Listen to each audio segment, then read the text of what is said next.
What's up, guys? Today I have this quick little Pokemon Showdown battle to narrate.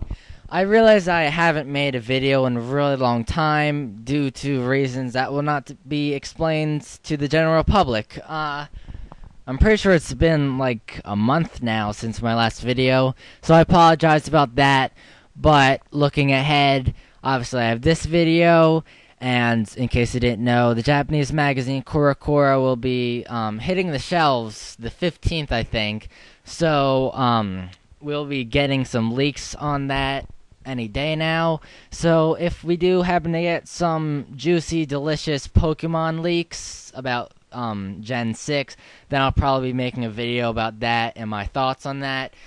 And also, I've been considering getting a micro SD card and that kind of stuff so that I could record battles on the DS and do some Wi-Fi narration battles. So, if you think that you're into that kind of stuff, then definitely be sure to keep your eyes peeled. Now, that's enough rambling. Let's go into this video. Before I actually start narrating, let's have story time. Me, like yesterday, I was just playing on Showdown, having some battles, and I fought weather team after weather team after weather team, and I lost like almost all of them, and I got really annoyed. So I was like, you know what, I'm gonna make a team that screws over any weather team that I happen to pass. And this is basically the result of that quest. Showdown sometimes likes to be a jerk and flip the point of view of who's side of the battle you're watching. So I'm actually on the right side and my opponent is on the left. It's weird, but you just gotta deal with it until that kind of stuff is fixed. On my team, you will see the 3 weathers out of 4. Sandstorm with Halpowdon, Rain with Politoed, and Sun with Ninetales. And when you're up against a weather team that's completely relying on one weather and you have access to 3 different weathers, you can really just annoy the crap out of them by switching back and forth, switching the weather, and it's just good times for me. Now, as for the rest of my team, I have Magnezone because it benefits from both the sand and the rain. Celebi just because I wanted that grass, water, fire core in the center of my team, and a Zelf because with Thunder and Fire Blast it can benefit from both the rain and the sun. Now, going into this battle, I lead with my Hippowdon, he leads with Ferrothorn. He doesn't have a weather inducer, and he also doesn't have a rapid spinner, and he also has a kyurem-black, which is a big threat, of course. So I want to get Stealth Rocks up as soon as possible to limit what that kyurem-black can do. And he also sees that I don't have any rapid spinner, so he also wants to get Stealth Rocks up. Now, I want to get a safe switch into Magnezone, and by safe switch, I mean not get leech seeded, which is really annoying. So I go into Celebi to be immune to the leech seed. And then I was thinking that this Ferrothorn was going to go for the Gyro Ball or set up a layer of spikes or whatever. So I go into Magnezone feeling pretty safe, but ladies and gentlemen, this guy is running Thunder Wave on his Ferrothorn. That's seriously the worst kind of person. The person that runs Thunder Wave on stuff like Blissey and Ferrothorn. So now I'm paralyzed. He gets leech seed up on me, and I get full paralyzation on the first turn. So everything that could have gone wrong in my favor just went wrong in that one turn. Now, he goes for the Power Whip, and I don't have any bulk investment, but that's resisted, and Magnezone is pretty bulky, and that does over a quarter to Magnezone, which is a lot. And after the leech seed and the substitute, I'll be at a really low amount of HP. Now, luckily, this next turn, on his next Power Whip, he gets minimum damage, and he can't break my sub. But, since the Sandstorm is up, his special defense is raised, and that 4x super effective Hidden Power Fire is not able to take out the Ferrothorn. Now, luckily, this turn I don't get paralyzed, which I really would have been annoyed from, and I'm able to take out the Ferrothorn. Now here, Magazine is paralyzed, so all of his guys outspeed it. He's at really low HP, so there's really no reason to hold on to this thing. Now he sends in the kyurem-black, locks himself into Outrage, which just cleans out Magazine, even though it's resisted, because as you can tell, Magazine, at least my Magazine, can't really take hits well, even if it's resisted for whatever reason. Now I go into Hippowdon, which you guys should know, it's physically defensive, and mine has max HP, max defense. Well, this Outrage just halved to this Hippowdon. So I go for the Slack Off, luckily, just testing the waters, see how much that hit would do to me. And at that point in the game, I was thinking that this thing was banded, because I've never fought kyurem-blacks that much, really, but to do that much to a physically defensive wall, that's just insane. So I'm spamming Slack Off. He gets confused, and with the confusion and Sandstorm, he obviously doesn't want to stay in, so he's going to switch out, and I'm going to predict that and go for the Whirlwind. He switches out into his Latios, and I Whirlwind him out into the Scissor, which is pretty lucky for me, because if he got sent into his Gengar or his Kyurem-black, I'd be forced to switch, because I don't have any special defense EVs.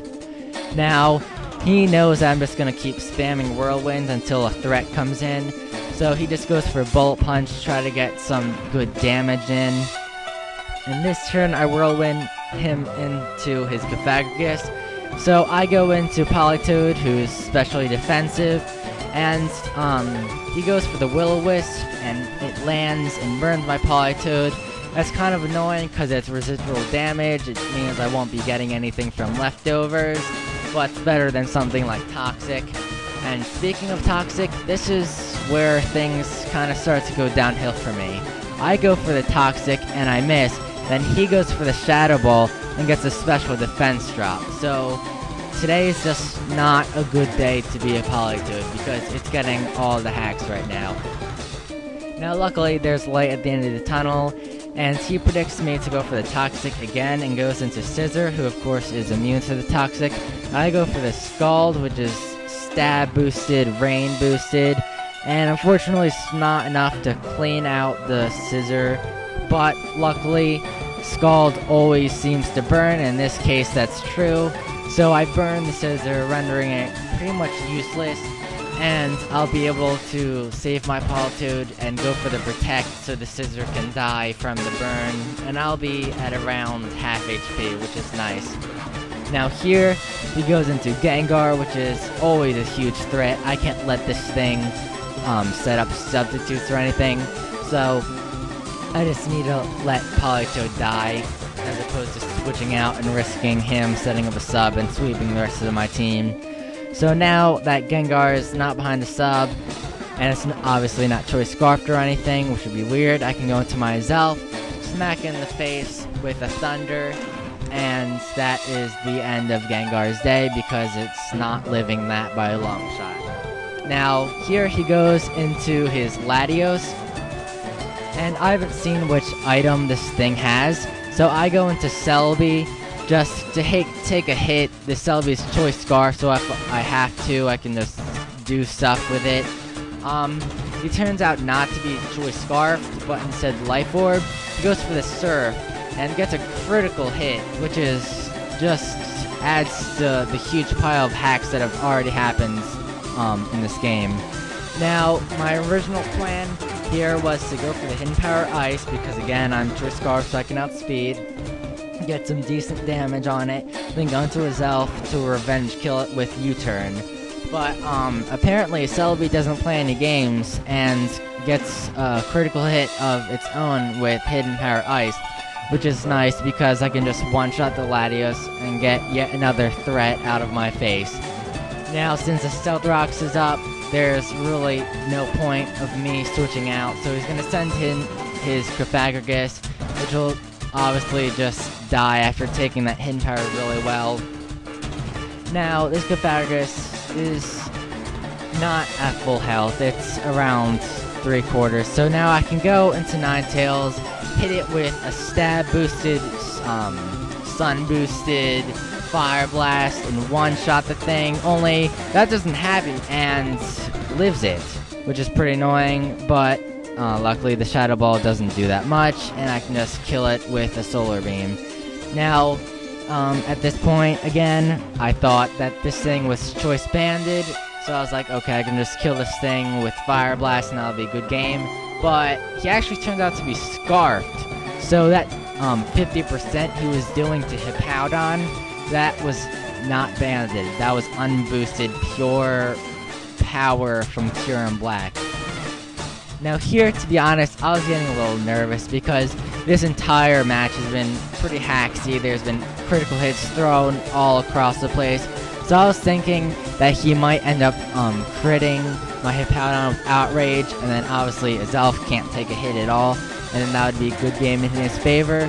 But luckily he does not, and then he gets confused, and though he does break out of confusion, he doesn't get a critical hit with the Outrage, and I'll be able to take him out with an Earthquake.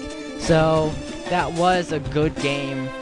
This team that I'm using, it is pretty gimmicky. I mean, like, using all the weathers other than hail, that's really, like, not competitively viable.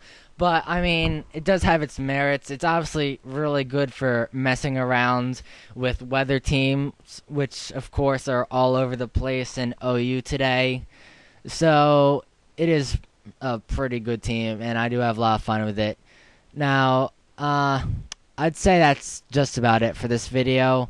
If you like this video, be sure to comment, subscribe, what have you. And until my next video, I'll see you guys later.